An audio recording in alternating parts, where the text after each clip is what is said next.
नमस्कार, आप देख रहे हैं क्राइम 24 आवर्स और मैं हूं आपके साथ कीर्ति सिंह। आइए रुक करते हैं खबर की ओर।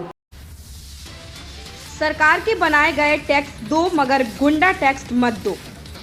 उत्तर प्रदेश सरकार के मंत्री नंद गोपाल नंदी आज झांसी दौरे पर हैं, जहां उन्होंने सबसे पहले झांसी पहुंचकर मऊ रानीपुर में मृतक अशोक अग्रवाल के परिजनों से मुलाकात की। इस दौरान उन्होंने मृतक परिवार को सांत्वना दी और गोलीकांड के आरोपियों को कठोर कार्रवाई कराए जाने का आश्वासन दिया। रविवार को उत्तर प्रदेश सरकार के मंत्री नंद गोपाल नंदी सबसे पहले दतिया पहुंचे, जहां उन्होंने मां पीताम्बरा के दर्शन किए। उसके बाद कार यात्रा माध्यम से झांसी से मऊ रानीपुर पहुंचे, जहां उन्होंने मऊ रानीपुर में हुए गोलीकांड में मृतक अशोक अग्रवाल के परिजनों से मुलाकात की। इस दौरान उन्होंने कहा कि व्यापारी सरकार द्वारा बनाए गए सारे टैक्स दे, लेकिन गुंडा टैक्स नहीं दे। योगी सरकार में अपराधी गुंडों एवं माफियाओं पर ताबड़तोड़ कार्रवाई की गई है एवं उनके किलों को भी ध्वस्त किया गया है और ऐसे आरोपियों पर भी कठोर कार्रवाई भी की जाएगी। इस दौरान उन्होंने जिला पंचायत के नामांकन में समाजवादी पार्टी द्वारा लगाए गए आरोपों को नकारा। उन्होंने कहा कि यह सब कार्य समाजवादी पार्टी करती आ रही है। भारतीय जनता पार्टी की विचारधारा सबसे अलग है।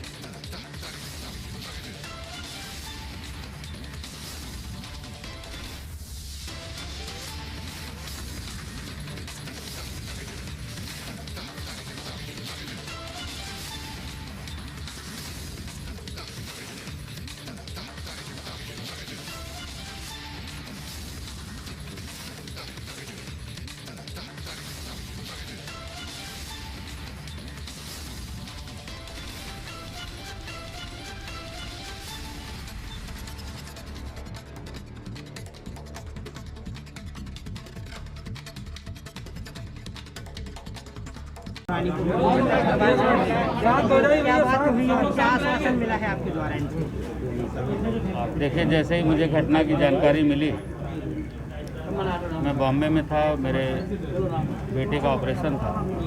मैंने तुरंत वरिष्ठ अधिकारियों से बातचीत करी कि जो भी इसमें अपराधी हैं, जिन लोगों ने घटना कारित की है, वो एक भी बख्शे ना जाएं। सबके खिलाफ कठोर कार्रवाई हो, कठोरतम कार्रवाई हो। और मुझे संतोष है कि वो सारे लोग जो नामजद थे, सभी की गिरफ्तारी हो गई है। लेकिन मुझे यहाँ आने पर पता चला बहुत सारे व्यापारी वर्ग ये गुंडे और माफियाओं से पीड़ित थे। कई लोगों के साथ ये लोग घटना कारित कर चुके थे। मैं सभी व्यापारी भाइयों को विश्वास दिलाना चाहता हूँ, आप सब इस बात के गवाह हैं। जिस दिन से इस प्रदेश की बागडोर एक कर्मयोगी मुख्यमंत्री योगी आदित्यनाथ जी ने अपने हाथ में ली है, तो चाहे कोई भी गुंडा हो, कोई भी अपराधी हो, बड़ी से बड़ी पहुंच रखने वाला चाहे कितना भी प्रभावशाली रहा हो, उसके घर पर बुलडोजर चलाने में कभी पीछे नहीं हटे हैं। और अपराधी या तो जेल में हैं या प्रदेश छोड़ करके बाहर भाग गए हैं, और अगर किसी ने दुस्साहस किया है तो दुनिया भी छोड़ना पड़ा है। इस प्रकरण में बताया गया है कि मैं क्षेत्रीय जनप्रतिनिधि उनकी देखिए, मैं आपको एक बात कहना चाहता हूं कि अपराधी अपराधी है। इस अपराध में, अपराध कारित करने में, जो भी कोई अपराध कारित किया है उसके खिलाफ वैसे ही कार्रवाई होगी जैसे एक अपराधी के खिलाफ होती है। तो अपराधी की पुश्तें और नस्लें याद करें, इस तरह की कार्रवाई होगी। दूसरा, मैं व्यापारी भाइयों से भी कहना चाहता हूँ, आप सब लोग सेल टैक्स देते हैं, जीएसटी देते हैं, इनकम टैक्स देते हैं। ये माननीय मुख्यमंत्री योगी जी का राज है। आप सेल टैक्स दीजिए, आप इनकम टैक्स दीजिए, आप गुंडा टैक्स मत दीजिए। गुंडे और अपराधियों को ठीक करने के लिए चाहे कितना भी बड़ा गुंडा और माफिया हो, उसके खिलाफ कठोर कार्रवाई करने के लिए माननीय योगी जी ने एक मिसाल कायम किया है। पूरे देश में इसी नाम से जाने जाते हैं। अपराधी थर थर कांपता है माननीय मुख्यमंत्री जी के नाम से। तो मैं सभी को कहना चाहता हूं कि हम सेल टैक्स दें, हम इनकम टैक्स दें, हम जो और गवर्नमेंट के लगाए हुए टैक्स हैं उसको तो पूरित करें, उसको तो दें।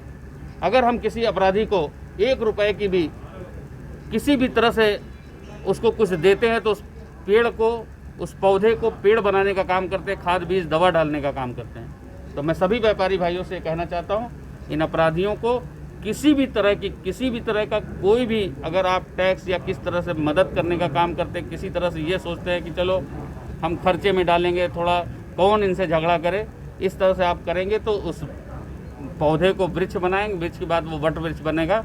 इसलिए मैं आप सबसे ये भी अपील करना चाहता हूँ, किसी अपराधी से डरने की ज़रूरत नहीं, किसी गुंडे से डरने की ज़रूरत नहीं है। योगी जी का शासन है, कानून का शासन है। आज अपराधियों को कोई पनाह नहीं दे सकता, जो भी पनाह देगा उसके खिलाफ भी कार्रवाई होगी। सरकारी मदद दिलाए जाने का आश्वासन दिया गया क्या? देखिए, मैं मिला, बहुत दुखद घटना है। इस दुखद घटना में, इस दुख में शामिल होने के लिए हम आए हैं। तमाम व्यापारी भाइयों ने, उनके परिवार के लोगों ने मुझे बहुत सारी समस्याएं बताई हैं। उस सारी समस्याओं का समाधान करने के लिए मैं तत्पर हूँ। देखिए, मैंने कहा ना कि जो सुसंगत धाराओं में जितनी कठोरतम कार्रवाई कर सकते हैं वो कार्रवाई करेंगे। ऐसी खबर से जुड़े रहने के लिए देखते रहें क्राइम 24 आवर्स।